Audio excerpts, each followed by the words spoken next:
আপনি যদি একজন স্টুডেন্ট কিংবা অনলাইনে কাজ করে থাকেন তাহলে আজকের ভিডিওটা শুধুমাত্র আপনার জন্য। আমরা কিন্তু চ্যাটজিপিটি ব্যবহার করে বিভিন্ন ধরনের তথ্য সংগ্রহ করে থাকি, যে তথ্যগুলো আমরা বিভিন্ন জায়গায় ব্যবহার করি।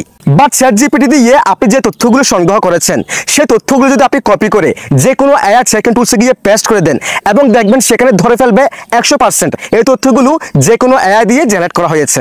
আর এই তথ্যগুলো যদি আপনি হিউম্যানাইজ করে নেন তাহলে কেমন হয়? তো হিউম্যানাইজ করার জন্য আপনারা চলে যাবেন Reutify.ai এই ওয়েবসাইটে এবং চ্যাটজিপিটি দিয়ে আপনি যে তথ্যগুলো সংগ্রহ করেছেন সেগুলো এই ওয়েবসাইটে এসে পেস্ট করে দিবেন।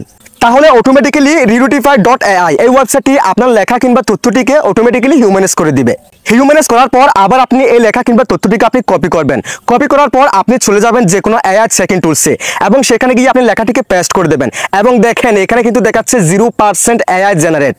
অর্থাৎ এখন থেকে আপনারা Reutify.ai এই ওয়েবসাইটটার মাধ্যমে যে কোনো চ্যাটজিপিটি থেকে সংগ্রহ করা তথ্যকে খুব সহজে হিউম্যানাইজ করতে পারবেন। সো এখন থেকে Reutify.ai এই ওয়েবসাইটটিকে আপনারা যে কোনো প্রফেশনাল কাজে তথ্য সংগ্রহের কাজে ব্যবহার করতে পারেন।